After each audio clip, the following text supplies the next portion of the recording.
నమస్తే. లా excellence Telugu current అఫైర్స్కి స్వాగతం. ఇవాళ మన కొటేషన్ వచ్చేసి ఎఫర్ట్లెస్ మనీ. అంటే కష్టపడకుండా మనీ వచ్చేయాలి అని అనుకుంటాను చూసారా, అది మన రేషనాలిటీని చంపేస్తుంది, మన రేషనాలిటీని తగ్గిస్తుంది, రేషనల్గా ఆలోచించేటటువంటి విధానాన్ని తగ్గించేస్తుంది. సో ఈ ఎఫర్ట్లెస్ మనీ ఇది ఎథికలా అనెథికలా? మనకి గాంధీజీ యొక్క 7 సిన్స్ అని ఉంటాయండి. 7 సిన్స్ అంటాము. ఈ 7 సిన్స్కి సంబంధించి దాంట్లో మనీ వితౌట్ వర్క్ అనేది బిగ్గెస్ట్ సిన్గా చెప్పడం జరుగుతుంది. సో మరి ఎఫర్ట్లెస్ మనీ కరెక్టేనా కాదా? సరే, మరి నిన్నటి వీడియోలో ఇచ్చినటువంటి ప్రిలిమ్స్ క్వశ్చన్స్కి ఆన్సర్స్ ఏంటో చూద్దాం. ఆ ఫస్ట్ క్వశ్చన్ వచ్చేసి డ్రోన్స్ యొక్క అప్లికేషన్స్ ఏ ఏరియాస్లో ఉన్నాయి? ఈ సిమిలర్ క్వశ్చన్ని నేను చాలాసార్లు ఇంతకుముందు అడుగున్నాను, కాకపోతే ప్రతిసారి కాన్సెప్ట్ రిపీట్ అవ్వడం వల్ల మనం దీని మీద క్వశ్చన్ని టెస్ట్ చేస్తున్నాము. అర్థమవుతుందా? Commerce, agriculture, disaster management, urban governance, entertainment, వీటన్నిటిలోనూ అండి. సర్వీలియన్స్కి కానివ్వండి, డెలివరీకి కానివ్వండి, పెస్టిసైడ్స్ స్ప్రే చేయడానికి కానివ్వండి, డ్రోన్స్ అనేవి మనకు ఉపయోగపడతాయి. అవునా? డ్రోన్స్ అనే కాన్సెప్ట్ గురించి ఎవరైనా ఒకవేళ గ్రూప్ 1కి ప్రిపేర్ అవుతున్న స్టూడెంట్స్ ఉంటే చాలా డెప్త్లో చదువుకోవాలి. దీని గురించి 10 మార్క్స్ క్వశ్చన్ అడగచ్చు. అదే యూపీఎస్సీకి ప్రిపేర్ అవుతున్న స్టూడెంట్స్ ఉంటే ప్రిలిమ్స్ పర్స్పెక్టివ్లో చదువుకోవాలండి. ఆన్సర్ వచ్చేసి డి, ఆల్ ది అబౌవ్. మరి నిన్న డౌట్స్లో ఒక స్టూడెంట్ డ్రోన్స్లో మైక్రో డ్రోన్స్ వీటిని ఇచ్చినప్పుడు సెక్యూరిటీకి ప్రాబ్లం ఉండదా? అందుకే సెక్యూరిటీకి ప్రాబ్లం లేకుండా ఉండడానికే ముందే దానికి యూనిక్ ఐడెంటిఫికేషన్ నంబర్ అని ఇస్తారు. సో దానివల్ల ఏదన్నా నష్టం జరిగితే ఖచ్చితంగా అది తెలుస్తుంది కాబట్టి. ప్లస్ సెన్సిటివ్ జోన్స్ అంటాం, ఎక్కడైతే ఈ డిఫెన్స్ కానివ్వండి ఇలాగ ఉంటాయో, కొన్ని రీసెర్చ్ కానివ్వండి ఇలాంటి వాటి దగ్గర ఈ డ్రోన్స్ని ఫ్లై చేయకూడదు అని నో ఫ్లై జోన్స్ అని పెడుతూ ఉంటారు. సో వీటన్నిటి ద్వారా సెక్యూరిటీని ఎన్ష్యూర్ చేస్తూ ఉంటారు. మీరు అన్నట్టు సెక్యూరిటీ ఇష్యూస్ ఉంటాయి, ప్రైవసీ ఇష్యూస్ ఉంటాయి, అందుకే కొన్ని కండిషన్స్ ఆల్రెడీ ఉన్నాయన్నమాట. Next, lidar technology, light detection and ranging. ఈ లైట్ డిటెక్షన్ అండ్ రేంజింగ్ అనే దానికి సంబంధించి 3 ఇచ్చి దాంట్లో ఏది కరెక్టో చెప్పమన్నారు. ఫస్ట్ ఇది గమనించండి, దీన్ని ఎమర్జెన్సీ ఆపరేషన్స్లో వాడచ్చు అంటున్నారు. అంటే దీన్ని మనము డిజాస్టర్ ఆపరేషన్స్లో వాడచ్చు. ఎమర్జెన్సీలో డిజాస్టర్ అనుకుందామా, ఎలా వాడచ్చు? మనకి ఇక్కడ ఏ ఆబ్జెక్ట్ ఉంది అని మనం తెలుసుకోవడానికి, ఇప్పుడు మనం ప్రతి చోట వెళ్ళి వరదలు వచ్చాయండి, ఎంతమంది ఎక్కడ చిక్కుకొని ఉన్నారు ఏంటి ఇలాంటివి మనం కనుక్కోవడం కష్టం నార్మల్గా హ్యూమన్స్. అలాంటప్పుడు ఇలాంటి టెక్నాలజీని వాడుకోవచ్చు. రిమోట్ సెన్సింగ్ టెక్నాలజీ అంటే దూరం నుంచి సెన్స్ చేస్తుంది కాబట్టి. శాటిలైట్స్, డ్రోన్స్ రెండిట్లోనూ లైడార్ ప్లాట్ఫామ్ని, లైట్ని ఎమిట్ చేసి రిసీవ్ చేసుకునేటటువంటి ఆ ఎక్విప్మెంట్ని పెట్టచ్చు అన్నారు. కరెక్టేనా? ఎస్, 3 కరెక్టే కాబట్టి ఆన్సర్ డి 1, 2, 3. మరి దీనికి సంబంధించి ఒక డౌట్ అడిగారు స్టూడెంట్, ఏమని? లైడార్ టెక్నాలజీ అన్నది మరి భూమి లోపల ఉన్నది ఎలా తెలుస్తుంది అని. మనం భూమి లోపల చూడట్లేదండి. ఈ లైడార్ టెక్నాలజీకి ఇప్పుడు మనకి దీంట్లో రెజల్యూషన్ సెట్టింగ్స్ ఇవన్నీ ఉంటాయి. మనం నిన్న చూసిన దాంట్లో ఆర్కియాలజికల్ అంటే భూమి సర్ఫేస్ పైనే, భూమిపైనే ఇప్పుడు కొన్ని చెట్లు గడ్డి ఇదంతా పెరిగింది, కానీ ఇక్కడ ఇలాంటి ఫార్మేషన్స్ ఉండొచ్చు, ఇలాంటి స్ట్రక్చర్స్ ఉండొచ్చని ఇలాగా లైట్ని ఇంకొంచెం డెప్త్లోకి పంపిస్తారు. హార్డ్ రాక్ని తగిలిందనుకోండి, హార్డ్ రాక్ని తగిలి అది రిఫ్లెక్ట్ అవుతుంది. అలాగా మనకి ఏ విధమైనటువంటి సెన్సార్స్ని దీంట్లో పెట్టాలో వాటిని బేస్ చేసుకొని లైడార్ నుంచి ఇమేజెస్ తీసుకుంటారు. అంటే సింపుల్గా ఏంటి, ఎంత డెప్త్ వరకు లైట్ పాస్ అయ్యి రిఫ్లెక్ట్ అవ్వాలి అన్నది కూడా మనం సెట్ చేసుకోవచ్చు అన్నమాట లైడార్ టెక్నాలజీలో. నెక్స్ట్ క్వశ్చన్ చూడండి, సుందర్బన్ అన్నది వరల్డ్ యొక్క లార్జెస్ట్ మ్యాంగ్రూవ్ ఫారెస్ట్, మడ అడవులు ఉన్నటువంటి ఫారెస్ట్. అవునా? అవును. రాయల్ బెంగాల్ టైగర్ అన్నది ఓన్లీ ఈ ప్రాంతంలోనే మనకు కనిపిస్తుంది అంటున్నారు. కరెక్టేనా? గమనించాలి, రాయల్ బెంగాల్ టైగర్ అన్నది ఒక సుందర్బన్స్లోనే కాదు, మన ఇండియాలో ఇంకొన్ని ప్లేసెస్లోనూ, అటు భూటాన్లోనూ, ఇటు నేపాల్లో కూడా రాయల్ బెంగాల్ టైగర్ అనేది ఉంది. సో అందువల్ల ఇది తప్పన్నమాట. ఒకటోది మాత్రమే కరెక్ట్ కాబట్టి ఆన్సర్ ఏ 1 ఓన్లీ. 4వ క్వశ్చన్కి వచ్చేయండి, పేమెంట్స్ ఇన్ఫ్రాస్ట్రక్చర్ డెవలప్మెంట్ ఫండ్. దీనికి సంబంధించి 3 స్టేట్మెంట్స్ ఇచ్చి ఏది కరెక్టో కనుక్కోమన్నాం. ఇది ఫినాన్షియల్ ఇంక్లూజన్ని పెంచుతుంది అంటున్నారు. అవునా? ఫినాన్షియల్ ఇంక్లూజన్, ఎందుకంటే అందరికీ కూడా డిజిటల్ పేమెంట్స్ అందుబాటులో ఉండేలాగా చేస్తుంది. ఇది ఆర్బీఐ ఇంప్లిమెంట్ చేస్తుంది, అవునా? ఎస్, రెండు కరెక్ట్. మూడోది, ఇది సబ్సిడీస్ ఇస్తుంది మర్చెంట్స్కి. ఎవరికైతే పిఓఎస్ మెషిన్స్ కొనాలో వాళ్ళకి కొంటారో వాళ్ళకి అన్నారు. కాదు, ఆర్బీఐ సబ్సిడీ స్కీమ్ కాదనమాట. ఇన్ఫ్రాస్ట్రక్చర్ అంటే దానికి కావాల్సినటువంటి ఇప్పుడు డిజిటల్ ఇన్ఫ్రాస్ట్రక్చర్ కానీ వీటిని సెటప్ చేసుకోవడానికి మనీని స్పెండ్ చేస్తుందే కానీ మర్చెంట్ అంటే ఒక షాప్ ఓనర్కి ఇదిగో నువ్వు ఈ మెషిన్ కొనుక్కో నేను సబ్సిడీ ఇస్తా అని చెప్పదన్నమాట ఈ స్కీమ్ కింద. సో అందుకని మూడోది తీసేద్దాము. ఆన్సర్ ఏమవుతుంది? ఏ 1, 2 ఓన్లీ. సరే, ఒక స్టూడెంట్ డౌట్స్ కమెంట్లో డిజిటల్ ట్యాక్స్ అంటే ఏంటో చెప్పండి అన్నారు. ఇది చాలా ఇంపార్టెంట్ కాన్సెప్ట్ అండి. మనకి ఎక్స్ప్లిసిట్గా మన హిందూలో రాలేదు. కొన్ని టాపిక్స్ ఏంటి మన హిందువులో ఎంఫసైజ్ చేయరు, అలాంటివి మనం మిస్ అవ్వకుండా ఉండాలి కాబట్టి కొన్ని నేను అప్పుడప్పుడు అడిషనల్గా చెప్తూ ఉంటాను. డిజిటల్ ట్యాక్స్ అంటే ఏంటి ఇంతకీ? ఇది పాత కాన్సెప్ట్, అందుకని మనకి ఇప్పుడు న్యూస్లో పెద్దగా ఎందుకు రాలేదు మన హిందువులో అంటే అది పాత కాన్సెప్ట్ కాబట్టి. ఏంటది అసలు ఇంతకీ? మనకి బడ్జెట్ని ఇంట్రడ్యూస్ చేసినప్పుడే, మన బడ్జెట్ 2020 అప్పుడే ఈ డిజిటల్ ట్యాక్స్ని ఇంపోజ్ చేశారు. మరి ఇప్పుడెందుకు న్యూస్లో వచ్చిందంటే అసలు మీరు ఏ బేసిస్తో ఈ డిజిటల్ ట్యాక్స్ని ఇంపోజ్ చేస్తున్నారో నేను చూస్తాను అన్నట్టుగా యూఎస్ఏ అనేది చాలా కంట్రీస్లో, మన ఇండియాలోనే కాదు, ఇండియా, యూకే, ఫ్రాన్స్, ఇటలీ, వీటన్నిటిలోనూ, ఆస్ట్రేలియా, వీటన్నిటిలోనూ ఆల్రెడీ కొన్ని డిజిటల్ ట్యాక్స్ని ఇంపోజ్ చేశాయి, కొన్ని ఇంపోజ్ చేయడానికి ప్రయత్నిస్తూ ఉన్నాయన్నమాట. ఇలాంటి కంటెక్స్లో యూఎస్ఏ అనేది అసలు వీళ్ళు ఇలాగ డిజిటల్ ట్యాక్స్ని ఇంపోజ్ చేయడం వల్ల యూఎస్ఏ యొక్క ఎకానమీ మీద ఎలాంటి ఇంపాక్ట్ ఉంటుంది, ఆ తర్వాత ఎటువంటి మేము మెజర్స్ తీసుకోవాలి అన్నట్టుగా ఒక కమిటీని అపాయింట్ చేసుకున్నారు. ఒక రిపోర్ట్ మేము తయారు చేస్తామన్నారనమాట. అందువల్ల అది న్యూస్లో ఉంది. ఇంతకీ డిజిటల్ ట్యాక్స్ అంటే ఏంటి అది అర్థం చేసుకోవాలంటే ఒకసారి మనం చిన్న బ్యాక్గ్రౌండ్ అర్థం చేసుకోవాలండి. అదేంటి, మనకి ట్యాక్స్ పన్నుల వ్యవస్థ, దీన్ని 2 రకాలుగా డివైడ్ చేస్తాము. ఒకటి డైరెక్ట్ ట్యాక్స్, 2 ఇండైరెక్ట్ ట్యాక్స్ అన్నమాట. డైరెక్ట్ ట్యాక్స్, ఇండైరెక్ట్ ట్యాక్స్ అని 2గా డివైడ్ చేస్తాము. దీంట్లో డైరెక్ట్ ట్యాక్స్లు అంటే ఏంటి? మనకు వచ్చేటటువంటి ఇన్కమ్ వీటి మీద, మనకు కానీ కంపెనీస్ కానీ, అంటే కార్పొరేట్ ట్యాక్స్, ఇది డైరెక్ట్గా కంపెనీకి వచ్చేటటువంటి ప్రాఫిట్ మీద కాబట్టి దాన్ని డైరెక్ట్ ట్యాక్స్ అంటాం. మనం పే చేసే ఇన్కమ్ ట్యాక్స్ కానివ్వండి, క్యాపిటల్ గెయిన్స్ ట్యాక్స్ అని, ఇలాగా డైరెక్ట్గా ఇంపోజ్ చేసే ట్యాక్స్. ఇండైరెక్ట్ ట్యాక్స్ అంటే ఏంటి? ప్రతి ఒక్కళ్ళ మీద అది పడుతుంది, మనకు వచ్చే ఇన్కమ్ కాకుండా మనం కొనే వస్తువు సేవల మీద.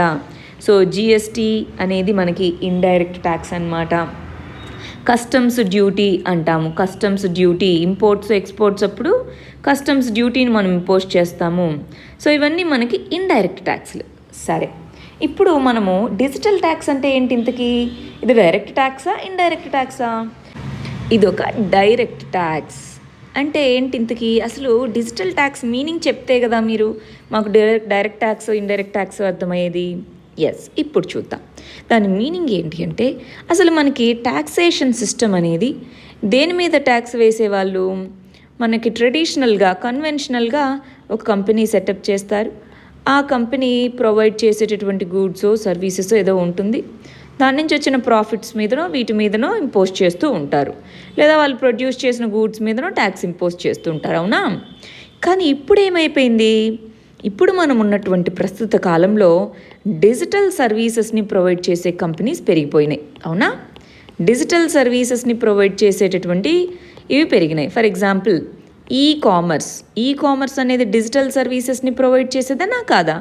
సో ఇలాగ ఈ కామర్స్ అని ఇప్పుడు మనకి ఫేస్బుక్లోను గూగుల్లోను వీటన్నిటిలోనూ అడ్వర్టైజ్మెంట్స్ ఇస్తూ ఉంటారు. మరి ఈ అడ్వర్టైజ్మెంట్స్ అన్నది సర్వీసే కదా, అంతేనా? సో ఇలాగ దీంట్లో ఈ కామర్స్లో మనకి గూడ్స్ని అమ్ముతూ ఉంటారు. ఇలాగ మనకి ఈ కామర్స్ ఇలాంటి డిజిటల్ కంపెనీస్ అనేవి పెరుగుతూ వచ్చాయన్నమాట. ఈ డిజిటల్ కంపెనీస్ అనేవి పెరుగుతూ వస్తున్నప్పుడు దీన్ని గిగ్ ఎకానమీ.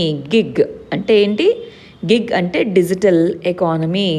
గిగ్ ఎకానమీ అంటే డిజిటల్ సర్వీసెస్ మీద, డిజిటల్ సేవల మీద ఎక్కువ ఆధారపడి ఉండేటటువంటి ఎకానమీని గిగ్ ఎకానమీ అంటాం. సరే, ఇప్పుడు ఈ గిగ్ ఎకానమీ అనేది మనకు పెరుగుతూ వస్తుంది. ఇలాంటి టైంలో మరి వీటి మీద ట్యాక్స్ ఎలా వేస్తారు? ఇప్పుడు ఆ కంపెనీ మన ఇండియాలో రిజిస్టర్ అయ్యి ఉంటే ట్యాక్స్ వేస్తారండి. ఇప్పుడు వీటి మీద ఎలా ట్యాక్స్ వేయాలి? అది మనకి ఇప్పుడు క్వశ్చన్ అన్నమాట. అంటే మన డిజిటల్ కంపెనీస్ ఏవైతే ఉంటాయో, అంటే ఈ కంపెనీ ఉంది, ఈ కంపెనీ మన ఇండియాలో రెసిడెంట్గా లేదు, మన ఇండియాలో ఉన్నటువంటి పీపుల్ వాళ్ళకి గూడ్స్ని లేదా సర్వీసెస్ని వీటిని ప్రొవైడ్ చేసే ప్లాట్ఫామ్స్, ఇప్పుడు అమెజాన్ అన్నది ఒక ప్లాట్ఫామ్ కదా, గూడ్స్ లేదా సర్వీసెస్ని ప్రొవైడ్ చేసే ప్లాట్ఫామ్స్ కానీ ఎంఎన్సీస్ కానీ ఉన్నాయి. మరి వీటి మీద ట్యాక్సేషన్ అనేది వెయ్యట్లేదు. వీటి మీద ట్యాక్సేషన్ వెయ్యాలి అని చెప్పి మనకు 2015లో OECD, organisation of economic cooperation and development అంటాం. సో ఈ ఓఈసిడి అనేది ఒక రిపోర్ట్ని పబ్లిష్ చేయడం జరిగిందనమాట. ఇప్పుడు 2015లోనే పబ్లిష్ చేసింది. ఏమని? బేస్ ఎరోజన్ ప్రాఫిట్ షిఫ్టింగ్ అందనమాట. బేస్ ఎరోజన్ ప్రాఫిట్ షిఫ్టింగ్ అంటే ఏంటి? ఇదిగో వాళ్ళు మీ సిటిజన్స్కే సర్వీసెస్ని వీటిని అమ్మి దీని నుంచే వాళ్ళు డబ్బులు తీసుకుంటున్నారు, వాళ్ళకి ప్రాఫిట్స్ వస్తున్నాయి, కానీ మీకు వచ్చేటటువంటి ట్యాక్స్ బేస్ అనేది తగ్గిపోతుంది. వాళ్ళు ప్రాఫిట్స్ని మీ కంట్రీ నుంచి వాళ్ళ కంట్రీకి తీసుకెళ్ళిపోతున్నారు. సో ట్యాక్స్ యొక్క బేస్ తగ్గిపోతుంది, ప్రాఫిట్ షేరింగ్ అనేది మీతో ఉండట్లేదు. సో ఈ బేస్ ఎరోజన్ ప్రాఫిట్ షిఫ్టింగ్ని ఎలాగైనా సరే అడ్రస్ చేసుకోవాలి కంట్రీస్కి. ఇప్పుడు అదొక పెద్ద ఛాలెంజ్ అన్నదన్నమాట. సో ఆ తర్వాత మనం ఏం చేసాము, 2016లో ఈక్వలైజేషన్ లెవీ అనే దాన్ని ఇంపోజ్ చేసాం. ఈ ఈక్వలైజేషన్ లెవీ అంటే ఏంటి? పేరులోనే ఉందా ఈక్వలైజేషన్. దేంతో ఈక్వలైజ్ చేయాలి? ఇప్పుడు ఒక కంపెనీ మన ఇండియాలో కంపెనీ సెటప్ చేసుకుంటే, అంటే డొమెస్టిక్ కంపెనీ అయితే దాని మీద మనం కార్పొరేట్ ట్యాక్స్ అని ఇవన్నీ వేస్తున్నాము. అదే వేరే కంట్రీలో రిజిస్టర్ చేసుకున్నటువంటి ఎంఎన్సీ డిజిటల్ ప్లాట్ఫామ్స్ ద్వారా ఇక్కడ మనకి ప్రొవైడ్ చేస్తుంటే మనమేం దాని మీద ట్యాక్స్ వేయట్లేదు. అప్పుడు ఈ రెండు ఒకే రకమైన సర్వీసెస్ని ప్రొవైడ్ చేస్తే ఎవరు కంపీట్ అవుతారండి? ఇప్పుడు ఫ్లిప్కార్ట్ ఉందండి, ఫ్లిప్కార్ట్ మన ఇండియన్ కంపెనీ, అమెజాన్ మన ఎంఎన్సీ కంపెనీ. దీని మీద ఏమో మనం ఏం ట్యాక్స్ వేయకుండా దీని మీదే వేస్తే అప్పుడు మనకి ఎవరు ఎక్కువ కాంపిటీటర్ అవుతారు? దీని వస్తువులు చీప్ అవుతాయి, అంతేనా? సో ఇప్పుడు మనం 2 విషయాల కోసం ఈక్వలైజేషన్ లెవీ అనేది 2016లో ఇంపోజ్ చేయడం జరిగింది. ఒకటి వచ్చేసి ఈ బేస్ ఎరోజన్ ప్రాఫిట్ షిఫ్టింగ్ని తగ్గించడం కోసం, రెండోది వచ్చేసి డొమెస్టిక్ కంపెనీస్ని మన ఎంఎన్సీస్తో కలుపుతూ కాంపిటేటివ్గా చేయడం. సో డొమెస్టిక్ కంపెనీస్కి ఇంజస్టిస్ జరగకుండా ఉండడం కోసం దీన్ని ఇంపోజ్ చేస్తూ వచ్చాము. దీన్ని వాళ్ళకు వచ్చేటటువంటి నెట్ ప్రాఫిట్స్లో 6% అన్నారు. ఓవరాల్ ప్రాఫిట్స్ అండి, నెట్ కాదు, గ్రాస్ ప్రాఫిట్స్లో 6% ఇంపోజ్ చేయాలి అన్నది 2016లో బడ్జెట్లో చెప్పినటువంటి విషయం. ఆ తర్వాత 2020లో, అంటే మొన్న రీసెంట్ బడ్జెట్లో ఏం చెప్పారు? ఈక్వలైజేషన్ లెవీ ఏదైతే ఉందో ఆ ఈక్వలైజేషన్ లెవీలో ఈ కామర్స్ కంపెనీస్ మీద కూడా మేము 2% అనేది కామర్స్ కంపెనీస్ ఈక్వలైజేషన్ లెవీని 2%గా చేస్తున్నాం అన్నట్టుగా బడ్జెట్లో చెప్పారు. ఇది ఇంతకుముందు ఓన్లీ ఎవరికి? గూగుల్, ఫేస్బుక్ ఇలాంటి వాళ్ళకి అప్లికబుల్ అయ్యే విధంగా చూస్తామన్నారు ఈక్వలైజేషన్ లెవీలో. దాంట్లో కామర్స్ అనే దాన్ని యాడ్ చేయలేదు. ఇప్పుడు కామర్స్ అనే దాన్ని కూడా యాడ్ చేశారు. మరి యుఎస్ఏ ఎందుకు దీని మీద మేము ఇది చేస్తాము, మేము ఒక రీసెర్చ్ చేస్తామంటుంది? గూగుల్, ఫేస్బుక్ కానీ, ట్విట్టర్ కానీ, అమెజాన్ కానీ, ఇప్పుడు నెట్ఫ్లిక్స్ అని ఉంది, నెట్ఫ్లిక్స్ కానీ, ఇవన్నీ ఎవరి కంపెనీస్? ఇవన్నీ డిజిటల్ కంపెనీస్, అవునా?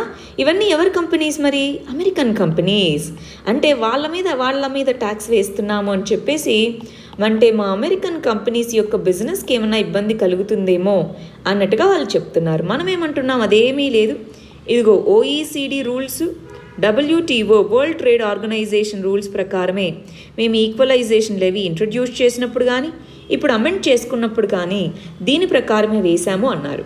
సో దీన్ని ఇన్ఫార్మల్గా డిజిటల్ ట్యాక్స్ అంటాము, ఫార్మల్ నేమ్ వచ్చేటప్పటికి ఈక్వలైజేషన్ లెవీ అనాలి. ఇంతవరకు క్లారిటీ వచ్చిందా అండి? సో ఇంకేమైనా డౌట్ ఉంటే దీనికి సంబంధించి మీరు డౌట్స్లో అడగచ్చు. ఇది ప్రిలిమ్స్కి చాలా ఇంపార్టెంట్ టాపిక్ అన్నమాట. ప్రిలిమ్స్లో దీన్ని క్వశ్చన్గా అడగచ్చు.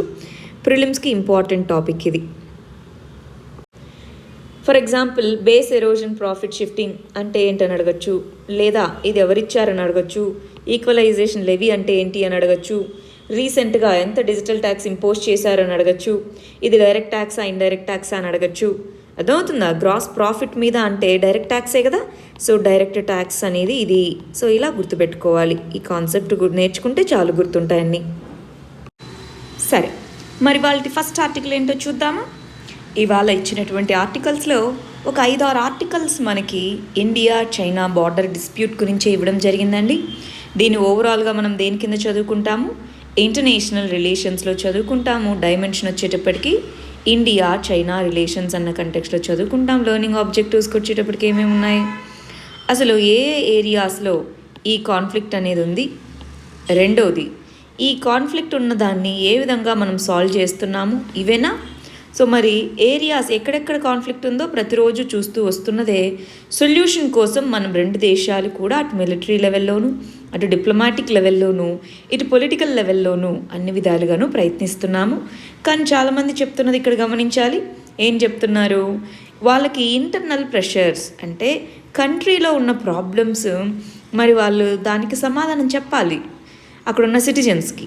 దాని ప్లేస్లో బార్డర్లో టఫ్గా వాళ్ళు వాళ్ళ స్టాండ్ అనేది బార్డర్లో టఫ్గా ఎందుకుంది అంటే వాళ్ళకు లోపల ప్రాబ్లమ్స్ ఉన్నాయి, చూడండి మేము ఇంత ఫైట్ చేసి మన దేశాన్ని కాపాడుతున్నాం అన్నట్టుగా చూపించుకోవచ్చు అన్నట్టుగా వాళ్ళు టఫ్ స్టాన్స్ అనేది ఉంది. కానీ ఏదేమైనప్పటికీ కూడా మన రెండు దేశాల మధ్య ఉన్నటువంటి దాన్ని డిప్లొమాటిక్గాను వీటి ద్వారా సాల్వ్ చేసుకుంటాము అంటున్నారు. LAC అదేనా అండి? Line of actual control. మరి దీంట్లో మనం కొత్తగా నేర్చుకునేది ఏం లేదు, అప్డేట్స్ కోసమే తీసుకోవడం జరిగింది. రెండు దేశాలు కూడా మిలిటరీ లెవెల్లోనూ వీటన్నిటి లెవెల్లోనూ మాట్లాడుకుంటున్నాయి. అసలు ఏ విధంగా ఇది స్టార్ట్ అయింది అన్నది ఇక్కడ ఇవ్వడం జరిగింది. మిలిటరీ కమాండర్స్ మాట్లాడుకుంటున్నారా, అసలు ఏమైంది ఫస్ట్ నుంచి అన్నది ఇక్కడ టైం లైన్ అనేది ఇవ్వడం జరిగింది. ఒకసారి చూసుకోవడమే, మనం ఆల్రెడీ నేర్చుకున్నవే కాబట్టి ఇంకా దీన్ని డెప్త్లో డిస్కస్ చేయట్లేదు. ఒకవేళ కొత్త స్టూడెంట్స్ మేము చూడలేదు అనుకుంటే ఇండియా చైనా రిలేషన్స్ అని చెప్పేసి ఒక ఫుల్ వీడియో అనేది దీని మీద చేయడం జరిగిందండి. అది మన లాయక్స్ ఛానల్లోనే ఉంది, అది ఒక్కసారి చూడండి. నెక్స్ట్ ఆర్టికల్ వచ్చేసి రాజ్యసభ ఎలక్షన్స్కి సంబంధించి. రాజ్యసభ ఎలక్షన్స్ అనేవి వివిధ రాష్ట్రాల్లో మరి మొదలవబోతున్నాయి. యాక్చువల్గా మార్చిలో జరగాల్సినవి ఈ రాజ్యసభ ఎలక్షన్స్, వాటిని ఈ కరోనా వైరస్ సందర్భంగా పోస్ట్పోన్ చేయాల్సి వచ్చింది, అవునా? మరి ఈ కంటెక్స్లో మరి ఈ రాజ్యసభ ఎలక్షన్స్ అనే దాన్ని దేని కింద చదువుకుంటాం? పాలిటీలో చదువుకుంటాము. ఇక్కడ ఇచ్చిన ఆర్టికల్ పొలిటికల్ ఆర్టికల్ అంటే బీజేపీకి ఎన్ని సీట్లు ఉన్నాయి, వేరే వాళ్ళకి ఎన్ని సీట్లు ఉన్నాయి దాని గురించి. కానీ మనము మన యొక్క పార్లమెంటరీ వ్యవస్థలో ఇది అప్పర్ హౌస్ అని అంటాము, లోవర్ హౌస్ ఎగువ సభ దిగువ సభ అని చెప్పేసి. సో ఇది మనం రాజ్యసభ అన్నది ఎగువ సభ, దాని గురించి తెలుసుకుందాం. అసలు రాజ్యసభ అంటే ఏంటి, ఆ రాజ్యసభకి సంబంధించి మెంబర్స్ ఎవరుంటారు, వాళ్ళని ఎన్నుకునేటటువంటి ఎన్నికల విధానం ఏంటి, మరి ఇప్పుడు జరుగుతున్నటువంటి ఎన్నికల యొక్క రాజ్యసభ ఎన్నికల యొక్క ప్రాసెస్ ఏంటి, ఒక పార్టీ గవర్నమెంట్ని ఫామ్ చేయాలంటే రాజ్యసభలో ఖచ్చితంగా మెజారిటీ ఉండాలా, ఇలాంటి ప్రిలిమ్స్ రిలేటెడ్ టాపిక్స్ చదువుకుందాము. మనం కొన్ని రోజుల క్రితం మనం గమనిస్తే ఈ రాజ్యసభ యొక్క రిలవెన్స్ ఏంటి అన్నట్టుగా కొన్ని ఆర్టికల్స్ చదువుకున్నాం. అది ఓన్లీ మెయిన్స్ పర్స్పెక్టివ్లో చూసాం. ఇవాళ ఇవన్నీ కూడా మనం ప్రిలిమ్స్ ఓరియంటేషన్లో చూద్దాం. ఫస్ట్ మనకి ఇక్కడ అర్థం చేసుకోవాల్సిన విషయం ఏంటి, మన పార్లమెంటరీ ప్రజాస్వామ్యం, పార్లమెంటరీ సిస్టమ్. ఈ పార్లమెంటరీ సిస్టమ్ని మనం UK నుంచి అడాప్ట్ చేసుకున్నాం, అంతేనా? యునైటెడ్ కింగ్డమ్ యొక్క సిస్టమ్ని మనం అడాప్ట్ చేసుకున్నాం. దీంట్లో మనకి బైక్యామరలిజం అంటాం. బైక్యామరలిజం అంటే ఏంటి? 2 చట్టసభలు ఉండడం, ఒకటి లోక్సభ, 2 రాజ్యసభ. ఇవి 2 చట్టసభలు.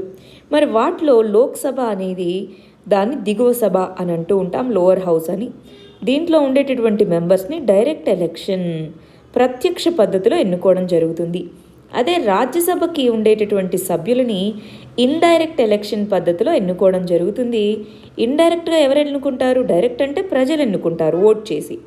ఇండైరెక్ట్గా అంటే ఎవరు ఎన్నుకుంటారు? ఇక్కడ స్టేట్స్ అంటే స్టేట్ లెజిస్లేచర్. ఈ స్టేట్ లెజిస్లేచర్ మెంబర్స్ ఉంటారా, వాళ్ళు రాజ్యసభ మెంబర్స్ని ఎన్నుకుంటారనమాట. ప్రతి స్టేట్కి కూడా ఎన్ని సీట్స్ ఉండాలి అని చెప్పేసి మనకి రాజ్యాంగంలోని షెడ్యూల్ 4లో రాజ్యసభ సీట్లు ఎన్ని అని మెన్షన్ చేసి ఉంటుంది. దీనికి తగ్గట్టుగా మరి ఎన్ని రాజ్యసభ సీట్స్ అని ఎలా మెన్షన్ చేస్తారు? ఆ రాష్ట్రానికి ఉన్నటువంటి పాపులేషన్ని బట్టి, ఆ రాష్ట్రానికి ఉండేటటువంటి పాపులేషన్ని బట్టి. ఇక్కడ ఒక విషయం గుర్తుపెట్టుకోవాలండి, స్టేట్స్ యూనియన్ టెరిటరీస్ అయినటువంటి 2 యూనియన్ టెరిటరీస్ పుదుచ్చేరి, ఢిల్లీ, ఈ రెండిటికి రాజ్యసభలో మెంబర్షిప్ ఉండేది. ఇప్పుడు జమ్మూ అండ్ కాశ్మీర్ని కూడా యూనియన్ టెరిటరీ చేశారు కాబట్టి ఇది కూడా రాజ్యసభలో దీనికి కూడా రిప్రజెంటేషన్ అనేది ఉంటుంది. మరి ఎన్ని సీట్స్ ఉండాలి ఏంటి అని చెప్పేసి షెడ్యూల్ 4లో దేని బేసిస్లో, పాపులేషన్ బేసిస్లో దీంట్లో మెన్షన్ చేస్తారు. అసలు రాజ్యసభలో ఎంతమంది మెంబర్స్ ఉంటారు? మ్యాక్సిమం స్ట్రెంగ్త్ మన రాజ్యాంగంలో మెన్షన్ చేస్తున్నది 250 మంది.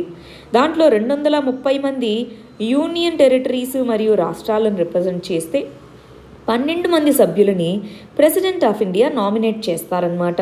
ప్రస్తుతానికి ఉన్నటువంటి కరెంట్ స్ట్రెంగ్త్ వచ్చి 245. దాంట్లో 299 మెంబర్స్ని స్టేట్స్, 4 యూనియన్ టెరిటరీస్, 12 మందిని ప్రెసిడెంట్ ఆఫ్ ఇండియా నామినేట్ చేయడము. మరి ఇక్కడ ఇప్పుడు మనకేమైంది, జమ్మూ అండ్ కాశ్మీర్ని స్టేట్ నుంచి యూనియన్ టెరిటరీగా చేశారు కాబట్టి ఇప్పుడు ఇక్కడ ఈ రిప్రజెంటేషన్ మారుతుంది. 4th షెడ్యూల్ అనేది చెప్తుంది అన్నారు. సరే, ఇక్కడ మనం ప్రిలిమ్స్ పాయింట్ ఆఫ్ వ్యూలో ఈ టేబుల్ చాలా చాలా ఇంపార్టెంట్ అండి. ఈ టేబుల్ అనేది చూడండి, ఇక్కడ ఏ పద్ధతిలో రాజ్యసభ మెంబర్స్ని ఎన్నుకుంటాము? Proportional representation through single transferable vote అంటున్నాము. మనకి ఎలక్షన్ మెథడ్స్ అని ఉంటాయండి.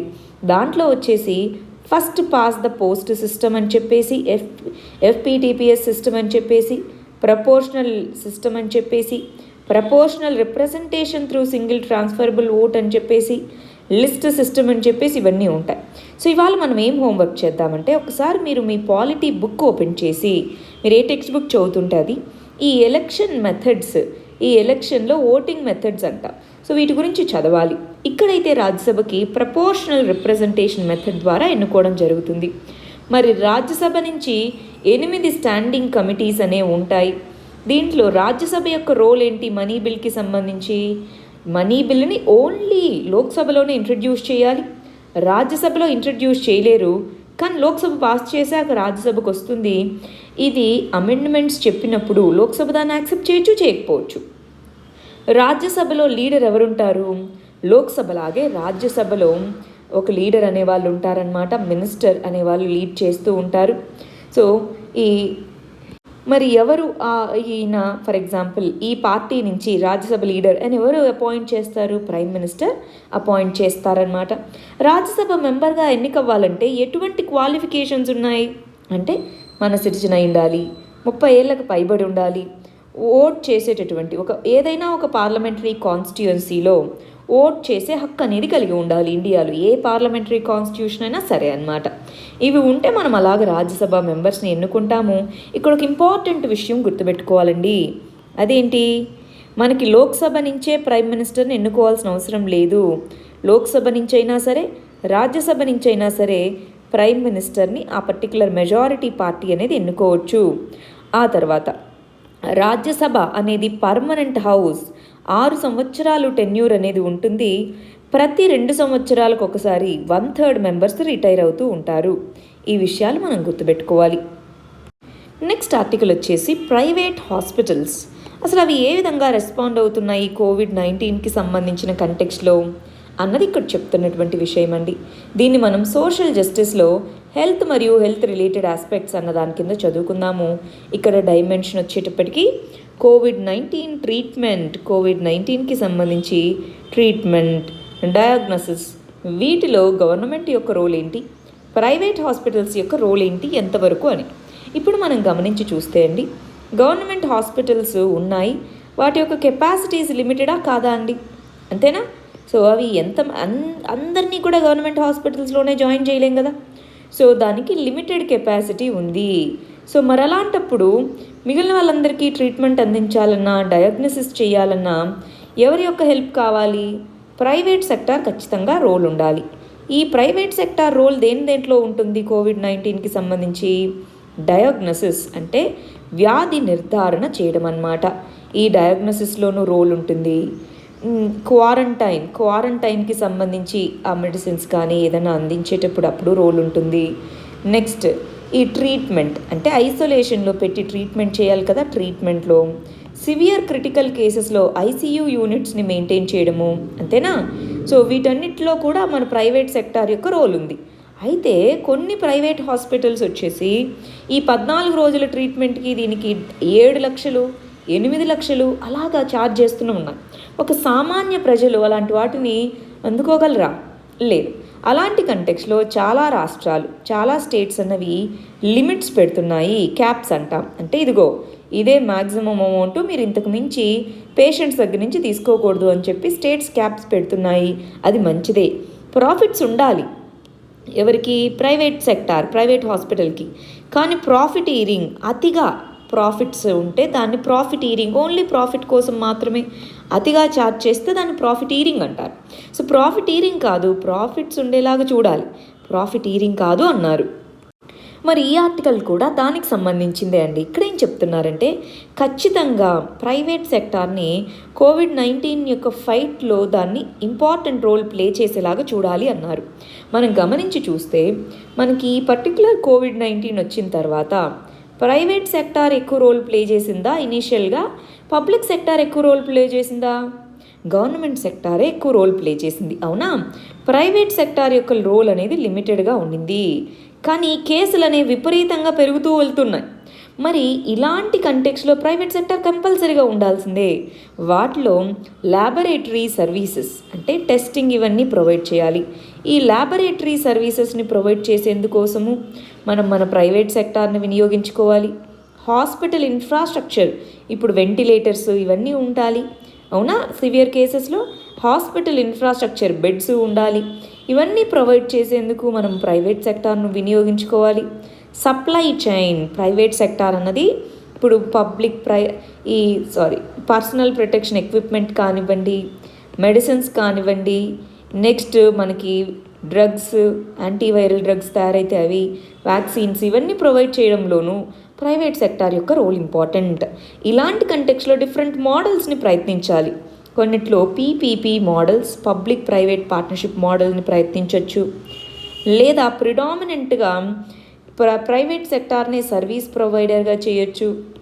లేదా ప్రిడామినెంట్గా పబ్లిక్ సెక్టార్ సర్వీస్ ప్రొవైడర్ అవ్వచ్చు, జస్ట్ కొన్ని సర్వీసెస్ మాత్రం ప్రైవేట్ సెక్టార్ ప్రొవైడ్ చేయొచ్చు. ఇలాంటివి ప్రొవైడ్ చేయాలి. కానీ దానికి ఫుల్గా మీ ఇష్టం, మీరు ఎంతైనా ఛార్జ్ చేసుకోండి అని కాకుండా ప్రైవేట్ సెక్టార్ యొక్క రోల్ని పెంచుతూ కొన్ని రెగ్యులేటింగ్ గైడ్లైన్స్ అనే వాటిని ప్రొవైడ్ చేయాలి. ఇది ఈ ఆర్టికల్లో చెప్తున్నది. మనం మెయిన్స్ పాయింట్ ఆఫ్ వ్యూలో ప్రైవేట్ సెక్టార్ యొక్క రోల్ ఏంటి కోవిడ్-19 దృష్ట్యా అని చెప్పినప్పుడు దీన్ని రాసుకోవచ్చా? నెక్స్ట్ ఆర్టికల్ చాలా ఇంపార్టెంట్ ఆర్టికల్ అండి. మెయిన్స్ క్వశ్చన్ అడగచ్చు, ప్రిలిమ్స్ క్వశ్చన్స్ కూడా చాలా స్కోప్ ఉన్నటువంటి ఆర్టికల్ ఇది. పర్షియన్ గల్ఫ్ లిటోరల్ ప్రాంతంలో కోఆపరేటివ్ సెక్యూరిటీ ఏదైతే ఉందో అదే కీ ఇంపార్టెంట్ రోల్ని ప్లే చేస్తుంది అంటున్నారు. దీన్ని దేని కింద చదువుకుందాం? ఇంటర్నేషనల్ రిలేషన్స్ కింద చదువుకుందాం. ఈ ఆర్టికల్ కొంచెం కాంప్లెక్స్గా రాయడం జరిగిందండి. దీంట్లో ఉన్న ప్రతి పదం అర్థం చేసుకోవాలి, ప్రతి లైన్ అర్థం చేసుకోవాలని ప్రయత్నించొద్దు. మన ఎగ్జామ్ పాయింట్ ఆఫ్ వ్యూకి ఎంత కావాలో అంత నేర్చుకుందాం. డైమెన్షన్ వచ్చేటప్పటికి ఏంటి? Persian Gulf. ఈ పర్షియన్ గల్ఫ్ ప్రాంతంలో అక్కడ ఉన్నటువంటి ఇన్స్టెబిలిటీ, దాంట్లో ఇండియా యొక్క రోల్, మనకి ఇండియాస్ రోల్ అన్నది ఇంపార్టెంట్. మెయిన్స్ కంటెక్స్లో ఇండియాస్ రోల్ ఇంపార్టెంట్. అసలు ప్రిలిమ్స్ పాయింట్ ఆఫ్ వ్యూలో ఈ పర్షియన్ గల్ఫ్ ఎక్కడుంది? ఈ పర్షియన్ గల్ఫ్లో ఉండేటటువంటి కంట్రీస్ ఏంటి? ఇక్కడ గల్ఫ్ కోఆపరేషన్ కౌన్సిల్ అని చెప్తున్నారు, జీసీసీ అని. ఈ జీసీసీ అంటే ఏంటి? ఆ జీసీసీ యొక్క రోల్ ఏంటి? ఇప్పుడు రీసెంట్గా జరుగుతున్నటువంటి కాన్ఫ్లిక్ట్ ఏంటి? ఇన్స్టెబిలిటీ అంటున్నాం కదా. ఆ కాన్ఫ్లిక్ట్ వల్ల ఎందుకు రీజనల్గా ఇన్స్టెబిలిటీ వచ్చింది? సరే, ఈ రీజనల్ ఇన్స్టెబిలిటీ వచ్చింది. ఈ వచ్చినటువంటి రీజనల్ ఇన్స్టెబిలిటీ అనేది ఏ విధమైన వాటికి దారి తీయచ్చు అంటే వే ఫార్వర్డ్ ఏంటి? ఇండియా మీద ఎటువంటి ఇంపాక్ట్ ఉంటుంది? దాన్ని మనం ఎలా ఎదుర్కోవాలి? ఇది ఇండియా కంటెక్స్లో మనం చదువుకోవాల్సింది, చాలా చాలా ఇంపార్టెంట్. ఇవన్నీ ప్రిలిమ్స్ కంటెక్స్లోనూ, ఇవి మెయిన్స్ పాయింట్ ఆఫ్ వ్యూలోనూ చదువుకోవాలి. ఫస్ట్ ఇక్కడ గమనించాలి, పర్షియన్ గల్ఫ్ అంటున్నారు. పర్షియన్ గల్ఫ్, ఈ పర్షియన్ గల్ఫ్ ప్రాంతంలో లిటోరల్ కంట్రీస్ అంటే ఏంటి? జనరల్గా మెరైన్ బౌండరీని కలిగి ఉండే వాటిని లిటోరల్ కంట్రీస్ అని అంటారండి. లిటోరల్ అంటే మెరైన్ బౌండరీ ఉండే కంట్రీస్ని లిటోరల్ కంట్రీస్. ఈ పర్షియన్ గల్ఫ్ చుట్టూ ఉండేటటువంటి కంట్రీస్ ఏంటో ఒకసారి గమనించండి. ఏమేం కంట్రీస్ ఉన్నాయో? Iran, Iraq, Kuwait, Bahrain, Saudi Arabia, Qatar, UAE, Oman. So Oman, ఇవి మనకి ఈ పర్షియన్ గల్ఫ్ చుట్టూ ఉన్నటువంటి 8 దేశాలు. దీన్నే ప్రిలిమ్స్ బిట్గా అడగచ్చు. ఎక్స్క్యూజ్ మీ, పర్షియన్ గల్ఫ్ చుట్టూ ఉన్నటువంటి ఇంపార్టెంట్ కంట్రీస్ ఏంటి అని అడగచ్చు. ఇరాన్, గమనిస్తున్నారా, Iraq, Kuwait, Bahrain, Saudi Arabia, Qatar, UAE, Oman. అవునా? సో ఈ 8 కంట్రీస్ ఏంటి అలా అడగచ్చు.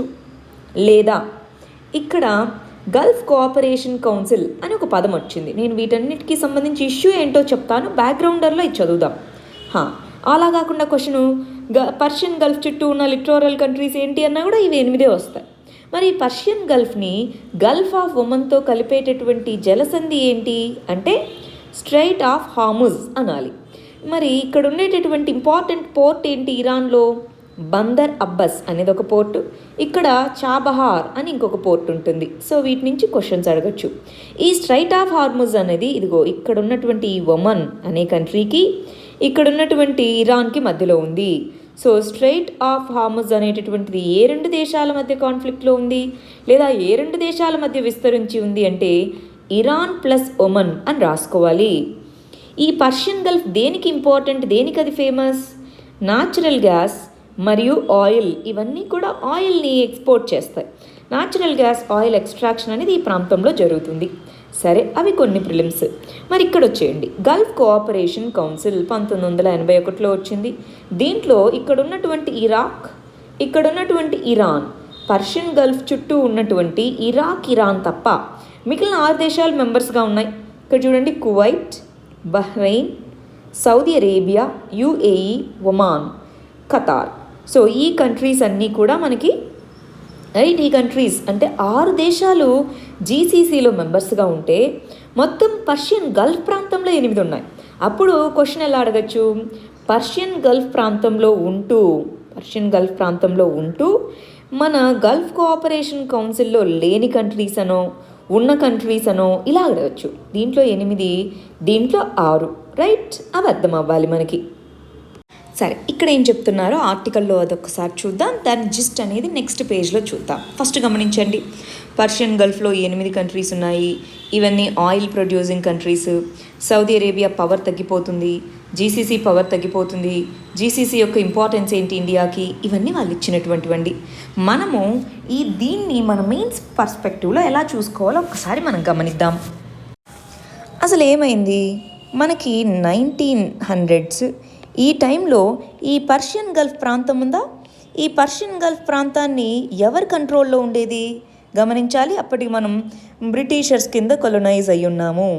ఈ టైంకి ఇది బ్రిటిషర్స్ కంట్రోల్లో ఉండేది. ఈ Persian Gulf, straight of Hormuz అవి బ్రిటిష్ కంట్రోల్లో ఉండేవండి. ఆ తర్వాత కొన్ని సంవత్సరాలకి అవి ఇండిపెండెంట్ కంట్రీస్గా ఫామ్ అయ్యాయి. ఇండిపెండెంట్ కంట్రీస్గా ఫామ్ అయిన తర్వాత చాలా కంట్రీస్ వీటి మీద మేజర్ రోల్ ప్లే చేయాలని చూశారనమాట. 1970s ఆ టైంకి వచ్చేటప్పటికి యుఎస్ఏ యొక్క కంట్రోల్ అనేది దీంట్లో బాగా ఉండింది. ఎందుకు యుఎస్ఏ యొక్క కంట్రోల్ అనేది ఈ కంట్రీస్ మీద బాగా ఉండింది? ఆయిల్. అప్పటికి యుఎస్ఏలో మేజర్ ఆయిల్ రిజర్వ్స్ కనుక్కోలేదు.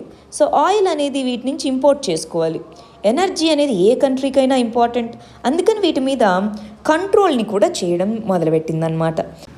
అలాంటి టైంలో ఇది ఆ కంట్రీ యొక్క ఇంటర్నల్ అఫైర్స్లో కూడా ఇంటర్వ్యూన్ అవ్వేది. సో అప్పుడు 1978-79 ఆ మధ్య ప్రాంతంలో ఏమైంది? ఇరాన్లో ఎక్కువగా యుఎస్ఏ యొక్క వెస్ట్రన్ కంట్రోల్ అనేది పెరుగుతుంది అని చెప్పేసి ఇరానియన్ రెవల్యూషన్ అనేది జరిగిందండి. ఇరానియన్ రెవల్యూషన్ అంటే ఏంటి?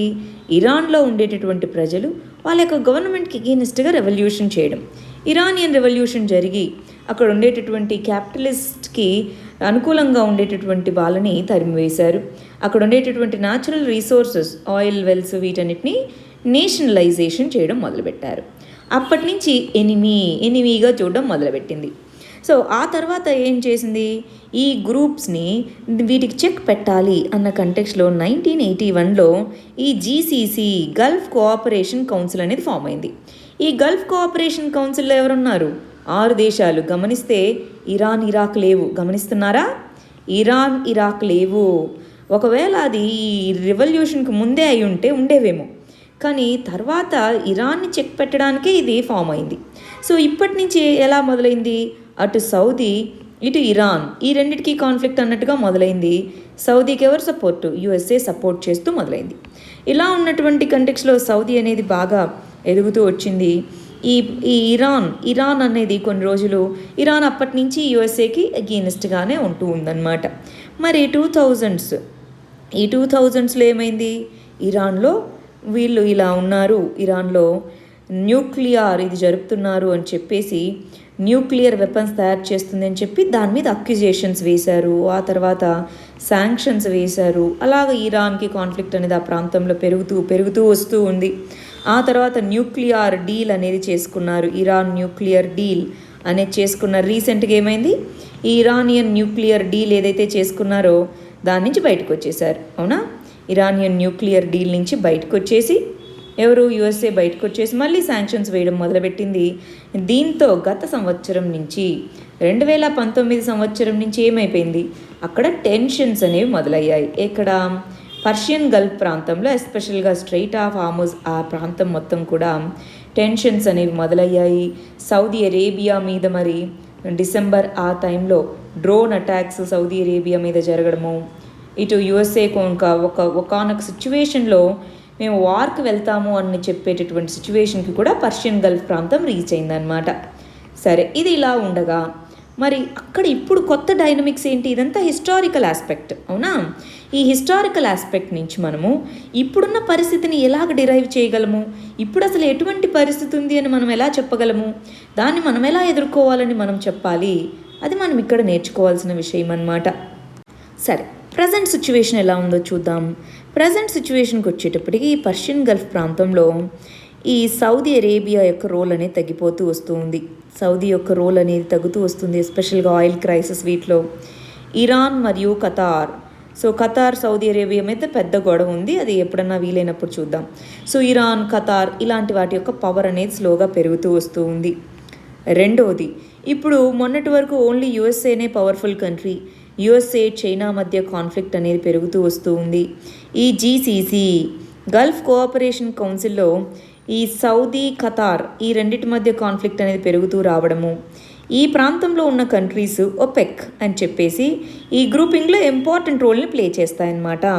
Organisation of petroleum exporting countries అంటారు. దీనికి సౌదీ లీడర్షిప్ రోల్ వహిస్తుంది. కానీ ఇప్పుడు సౌదీ అనేది మేజర్ ప్లేయర్ కాదు, ఆల్రెడీ ఇటు రష్యా, ఇటు యుఎస్ఏ, ఇటు ఒపెక్ అన్నట్టుగా వచ్చింది. ఇంతకుముందు ఒపెక్ కంట్రీస్కి ఎక్కువ రోల్ ఉండేది, ఇప్పుడు రష్యా మరియు యుఎస్ఏ కూడా మేజర్ ప్లేయర్స్గా వచ్చారు. అంటే వాటి యొక్క ఆయిల్, దానికి ఉన్నటువంటి ఆ కంటెక్స్ట్ అది తగ్గిపోతూ వస్తుంది. ఇది సిచ్యువేషన్. మరి ఇలాంటి టైంలో ఇండియా యొక్క రోల్ ఏంటి, ఇండియా యొక్క కంటెక్స్ట్ ఏంటి, ఇండియాస్ రోల్.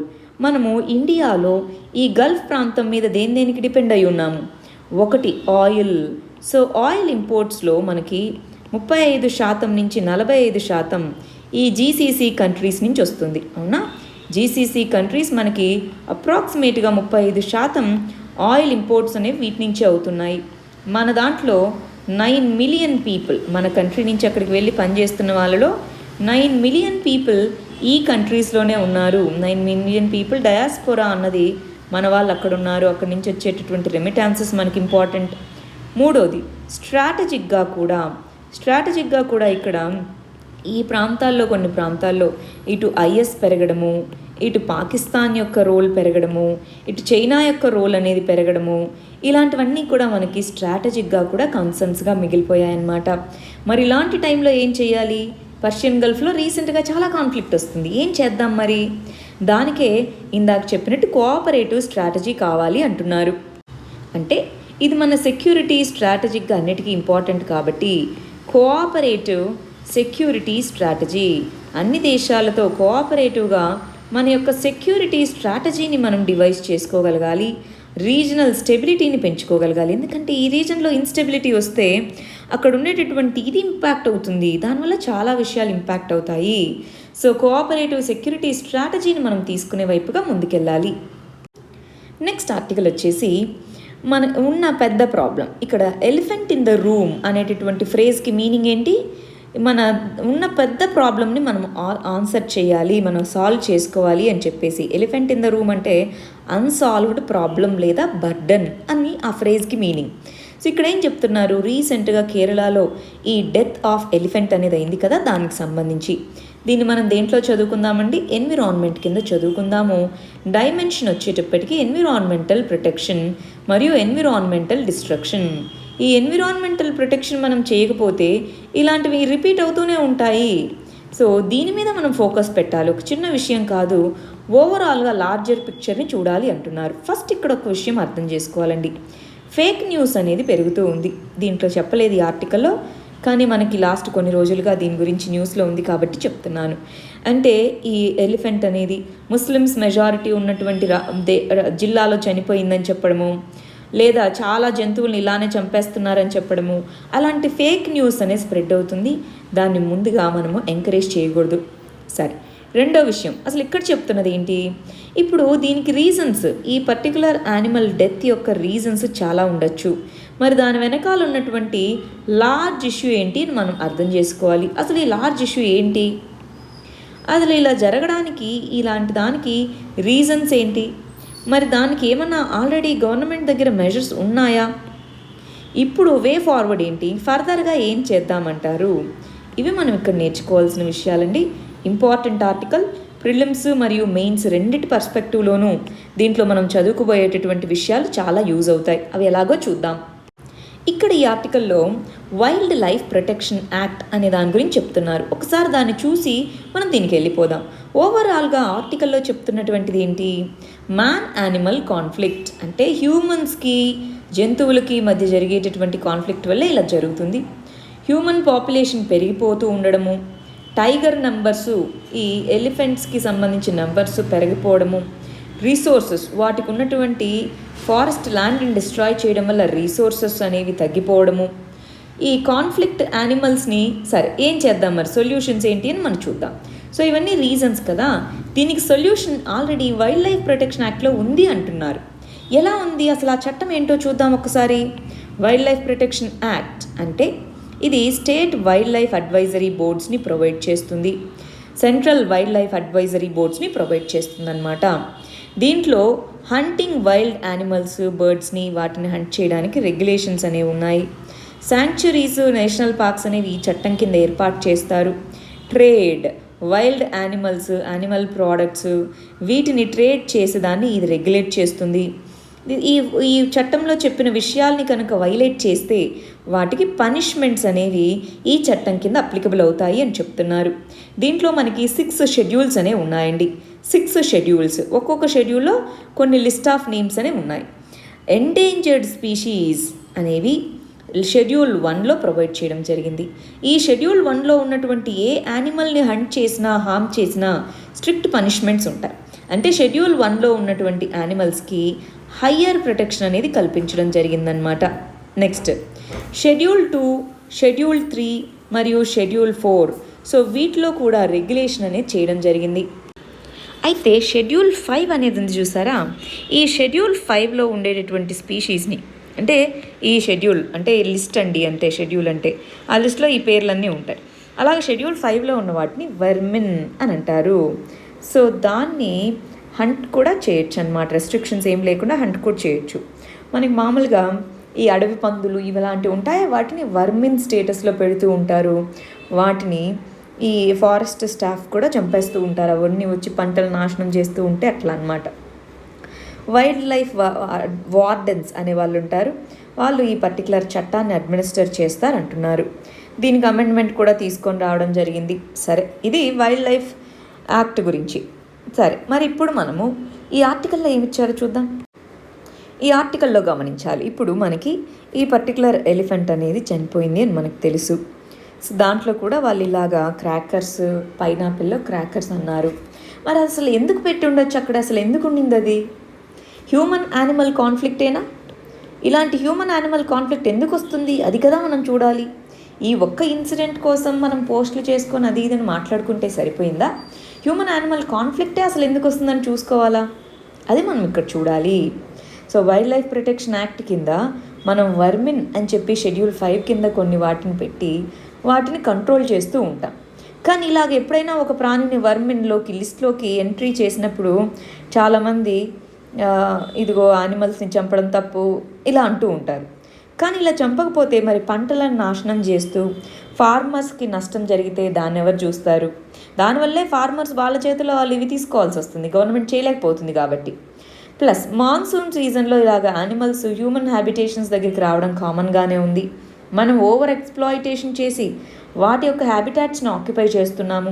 ఇలాంటి కంటెక్స్లో మరి సొల్యూషన్ ఏంటి? వైల్డ్ బోర్, అడవి పందులు, వాటిని మినిమైజ్ చేసేలాగా చర్యలు చేపట్టాలి. ఎలిఫెంట్స్ ఒక చోట ఉండవు, అవి మూవ్ అవుతూ ఉండేటటువంటి క్రియేచర్స్. వాటికి ఉండేటటువంటి ఆ పర్టికులర్ ప్రాంతంలో వాటిని మనము ఎలిఫెంట్ కారిడార్స్ అంటూ ఉంటాము. ఈ ఎలిఫెంట్ కారిడార్స్, ఎలిఫెంట్స్ సంచరించేటటువంటి ఈ ప్రాంతాల్లో ఓన్లీ 26% మాత్రమే ప్రొటెక్ట్ చేయబడింది. 25-26% మాత్రమే. మిగిలింది ప్రొటెక్టెడ్ ల్యాండ్లో లేదు. ప్రొటెక్టెడ్ ల్యాండ్ అంటే ఏంటి? Wild life sanctuary, national park, వాటిని ప్రొటెక్టెడ్ ఏరియాస్ అంటాం, వాటిలో లేదు. మరి అలాంటప్పుడు ఎలా ప్రొటెక్ట్ చేయగలం వీటిని? ఖచ్చితంగా హ్యూమన్ హ్యాబిటేషన్స్ దగ్గరికి వస్తాయి. మరి గవర్నమెంట్ వీటికి చర్యలు తీసుకోవడం బదులు రీసెంట్గా national board for wild life దీని కింద చాలా ఫారెస్ట్ రీజన్స్ని డిఫరెంట్ యాక్టివిటీస్ కోసం మరి డైవర్ట్ చేయడం జరిగింది. అస్సాంలో అయితే ఎలిఫెంట్ రిజర్వ్లో కూడా కోల్ మైనింగ్ చేపట్టేలాగా క్లియరెన్స్ ఇవ్వడం జరిగింది.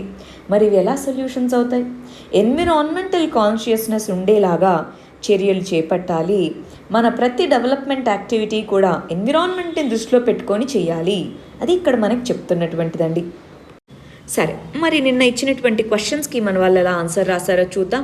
కోస్టల్ ఎకోసిస్టమ్ అనేది బయోడైవర్సిటీని పెంపొందిస్తుంది, లైవ్లీహుడ్స్ని పెంపొందిస్తుంది. అయితే సైక్లోన్స్ అనేవి చాలా కోస్టల్ సిస్టమ్ని ఇంపాక్ట్ చేస్తున్నాయి. ఇలాంటి టైంలో ఏ విధంగా కోస్టల్ ఏరియాస్ని డిజాస్టర్ రెసిలియంట్గా చేయాలి అదేనా మన క్వశ్చన్. ఇక్కడ చూడండి, కోస్టల్ సిస్టమ్ అనేది ఈ విధంగా మనకి యూజ్ అవుతుంది. ఈ రీసెంట్ ఇయర్స్లో చాలా సైక్లోన్స్ కానీ ఇవన్నీ కూడా ఇంపాక్ట్ చేస్తున్నాయి. ఇలాంటి టైంలో కోస్టల్ సిస్టమ్స్ని రెసిలియంట్గా చేయడానికి ఇవన్నీ వాడాలి. పోస్ట్ డిజాస్టర్ ఇవి వాడాలి, ప్రీ డిజాస్టర్ ఇవి వాడాలి. అలా చేయడం ద్వారా రెసిలియంట్ చేయొచ్చు అన్నారు. ఇక్కడ మీరు గమనించాలండి, డిజాస్టర్ మేనేజ్మెంట్, దీన్ని డిజాస్టర్ రెసిలియంట్గా ఎలా చేయాలి అన్నప్పుడు ఇలాగ మనకి రెండుగా పెడుతూ ఇటు ప్రీ డిజాస్టర్ మేనేజ్మెంట్, ఇటు పోస్ట్ డిజాస్టర్ మేనేజ్మెంట్. ఇక్కడ ఈవెంట్ ఏదైతే ఉందో, ఈవెంట్ అంటే డిజాస్టర్ ఈవెంట్కి ముందు, డిజాస్టర్ ఈవెంట్ తర్వాత కూడా ఇలా చర్యలు చేపట్టచ్చు అని రాయడం చాలా మంచి పద్ధతి. బాగా రాశారు, గుడ్. ఇక్కడ గమనించాలి, ఇదిగో ఇలా ఉంది. అయితే ఛాలెంజెస్ చాలా ఉన్నాయి. షార్ట్ టర్మ్ మెజర్స్ ఏం తీసుకోవాలి, లాంగ్ టర్మ్ మెజర్స్ ఏం తీసుకోవాలి అన్నట్టుగా ఇక్కడ రాశారు. గుడ్ అండి. Short term measures, long term measures గాను కేటగరైజ్ చేసుకున్నారు. సో ఇందాక చెప్పినట్టు pre and post disaster measures తీసుకోవడం వల్ల కోస్టల్ ఏరియాస్ని రెసిలియంట్గా చేయొచ్చు అన్నది రాస్తున్నాము. సో రెండు అప్రోచెస్ కూడా బాగున్నాయి, గుడ్. ఇక్కడ గమనించండి, న్యాచురల్ డిజాస్టర్స్ ఇంపాక్ట్ చేస్తున్నాయి. సో ఈ కంటెక్స్లో ఏం చేయాలి అని రాశారు. దీన్ని మీరు నీట్గా ఆన్సర్ని ప్రజెంటబుల్ ఫామ్లో రాసుకోవాలండి. అంటే ఇంట్రొడక్షన్ లాగా డివైడ్ చేసుకోవడము, బాడీలో పాయింట్స్ అనేది పెట్టుకోవడము, ఆ తర్వాత కంక్లూజన్ లాగా రాయడము, అలా డిజైన్ చేసుకోండి ఆన్సర్ని. ఇక్కడ గమనిస్తే మనకేం చెప్తున్నారు, బయోడైవర్సిటీ అంటే ఏంటి, అడిగిన క్వశ్చన్కి ఎగ్జాక్ట్గా ఆన్సర్ రాయాలని మనం ఏం అడిగాము, కోస్టల్ ఏరియాస్ చాలా ఇంపాక్ట్ అవుతున్నాయి, కోస్టల్ ఏరియాస్లో థ్రెడ్స్ని ఏ విధంగా మనము తగ్గించి రెసిలియంట్గా చేయగలము, అది కదా మన క్వశ్చను. దానికి తగ్గట్టుగా ఆన్సర్ రాసుకోవాలి. సరే, ఇక్కడ చూడండి. సో చాలామంది తీర ప్రాంతాల్లో నివసిస్తున్నారు. దానికి ఏం విపత్తు సంభవించక ముందు ఏం తీసుకోవాలి, విపత్తు సంభవించిన తర్వాత ఏం తీసుకోవాలి, గుడ్. ఇక్కడ కూడా ప్రీ డిజాస్టర్ మేనేజ్మెంట్ మెజర్స్ అని, పోస్ట్ డిజాస్టర్ మేనేజ్మెంట్ మెజర్స్ అని రాశారు, గుడ్ అండి, బాగా రాశారు. ఇక్కడ గమనించండి, కోస్టల్ ఎకోసిస్టమ్స్ ఇలా ఉన్నాయి. సో అవి లైవ్లీహుడ్స్ని వీటిని ప్రొవైడ్ చేస్తాయి. అయితే సైక్లోన్స్ ఇంపాక్ట్ చేస్తూ ఉంటాయి కదా, ఏ విధంగా డిజాస్టర్ రెసిలియంట్గా చేయాలి అని రాశారు. మీరు ఇలా రాసుకున్న లిస్ట్ని రెండుగా డివైడ్ చేసుకోండి. డిజాస్టర్ రాకముందు, వచ్చాక ఏమేమి చర్యలు చేపట్టాలని రాసుకోండి, ఇంకా బాగుంటుంది. ఇది ఇవాళ మన మెయిన్స్ క్వశ్చన్ అండి. ఇవి మన first set of prelims questions. ఇవి మన second set of prelims questions. వీటికి ఆన్సర్స్ కమెంట్ సెక్షన్లో ఇవ్వండి. రేపు మనం వీటికి ఆన్సర్స్ ఏంటో చూద్దాం. All the very best. Thank you very much.